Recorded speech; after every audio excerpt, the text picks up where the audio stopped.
Ні дня без обшуків. Цього разу окупаційні силовики вдерлися до оселі кримського татарина Руслана Рамазанова в Сімферопольському мікрорайоні Хошкільде. За інформацією правозахисника Абдурашита Джапарова, ФСБівці нагрянули о 6 ранку і нишпорили близько години. Вдома були сам 43-річний Руслан Рамазанов, його мати, дружина та 4 дітей. Як і під час вчорашнього обшуку в Білогірському районі, окупанти заявили, що прийшли за анонімним повідомленням про підготовку вибухів. Як і тоді, жодної вибухівки не знайшли, вилучили комп'ютер і телефон. Никакого производства, нет никакого дела. Просто это легенда у них такая. Они потом разбросаны там по территории Крыма такие вещи проводят. А никакого дела нет. Даже вот мы сегодня уже общались с адвокатом, они пытались найти суд, который выдал постановление. Нет никакого, в общем-то, постановления от суда. Ну и все, это просто обман. Они же тренируются, скажем, там на небе, не знаю, там в море, вот здесь танки катаются, раз идет металлолом по Крыму. Ну и, видимо, вот это тоже у них входит в программу учений. Только эти учения происходят в наших домах, в принципе, домах. Окупація Росією Криму є загрозою для збереження ідентичності кримсько-татарського народу. Про це заступниця міністра закордонних справ України Емінія Джапар розповіла на 20-й сесії постійного форуму ООН з питань корінних народів. Сьогодні задля переслідування кримських татар Росія використовує закони про боротьбу з екстремізмом та тероризмом, наголошує заступниця міністра. Незважаючи на рішення Міжнародного суду ООН, діяльність Меджлісу заборонена. Незалежні кримсько-татарські журналісти переслідуються, а ЗМІ були вимушені покинути окупований півострів. Декілька днів тому головного редактора газети «Керим» Бекіра Мамута було оштрафовано за публікацію звіту генерального секретаря ООН Антоніо Гутерреша, в якому згадується Меджліс та заклик до Російської Федерації скасувати його заборону. Від початку окупації кримсько-татарські ЗМІ були репресовані та фактично виселені. Серед них телеканали АТР, дитячий телеканал «Лялє», Радіо Майдан, QHA та інші.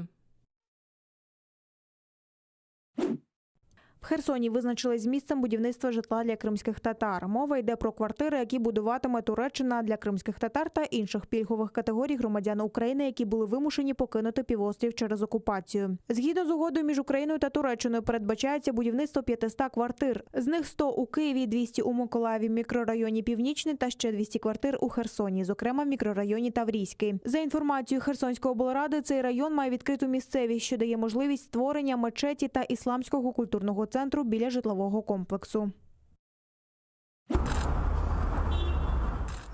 Дипломатичний ультиматум. Посольство Росії в Празі має скоротити свій штат до кількості чеських дипломатів в Москві. Таку заяву зробив новий глава МЗС Чехії Якоб Кулганек. Росія має виконати вимогу до кінця травня. Інакше з Чехії будуть вислані 63 співробітника російського посольства. Як відомо, Чехія вже вислала 18 дипломатів та заявила про їх причетність до підриву арсеналу у Рбетиці в 2014 році. У відповідь Росія вислала 20 чеських дипломатів. Міністр закордонних справ Чехії вважає, що в посольствах обох країн має залишитись однакова кількість дипломатів.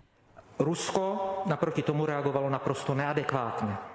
Російська сторона відреагувала на наші дії неадекватно. Вони вислали 20 наших дипломатів. Про це я говорив вчора з російським послом в Празі. Я пояснив, що Російська Федерація повинна до полудня завтрашнього дня дозволити повернення всіх висланих дипломатів в чеське посольство в Москві. Наші дії мають зрівняти число російських дипломатів в Чехії, щоб це відповідало кількості чеських дипломатів у Москві. Současnému stavu na českém velvyslanectví v Moskvě.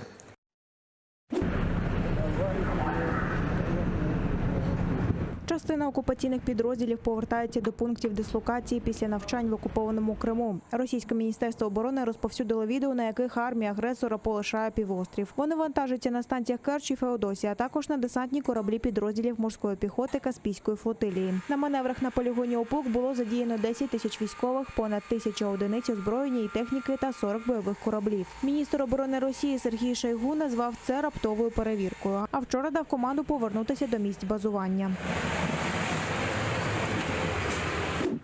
Стало відоме ім'я українського захисника, загиблого вчора в районі окупованої Горлівки. Це боєць 10-ї гірсько-штурмової бригади Олександр Луцик з Волині. Він дістав уламкове поранення несумісне з життям внаслідок влучання протитанкової керованої ракети окупантів. В районі Шумів та Кримського зафіксовано 2 прольоти російських безпілотників «Орлан». Їх вчасно знешкодили українськими засобами радіоелектронної боротьби. Загалом окупанти 17 разів обстріляли позиції об'єднаних сил. Він давав відповідь. Зокрема, неподалік селища Південне та Зайцеве російські окупанти відкривали вогонь з мінометів 82 та 120 калібрів, а біля Красногорівки ще й зі станкових протитанкових гранатометів. Неподалік населеного пункту Шуми ворог здійснив обстріл з протитанкового ракетного комплексу та мінометів 120 калібру. Поблизу населених пунктів Піски, Золоте-4, Водяне та Павлопіль загарбники обстрілювали позиції наших захисників з гранатометів різних систем, великокаліберних кулеметів та стрілецької зброї. А на Херсонщині перевіряли бойову готовність протиповітряної оборони. На межу з окупованим Кримом висувалися бойові обслуги зенітно-ракетних комплексів та розрахунки зенітних установок. Тренували швидкість розгортання на позиціях, майстерність і злагодженість знищення ворожої авіації.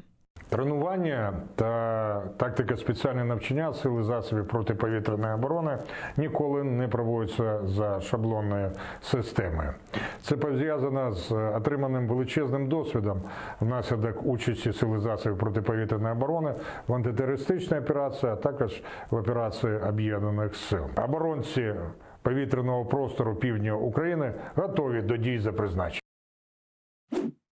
За час пандемії понад 2 мільйони українців перехворіли COVID-19. Минулої доби зафіксовано 14 277 нових пацієнтів. Одужали 18 964. Ще 434 людини померли внаслідок хвороби. А до України прибула вже друга партія вакцини AstraZeneca. Цього разу вже міжнародної ініціативи COVAX. Препарат південно-корейського виробництва, але формула ідентична з індійським Covishield, каже головний санітарний лікар Віктор Ляшко. Він зауважив, що препарат розроблено оксфордськими вченими і незалежно від країни виробництва формула незмінна.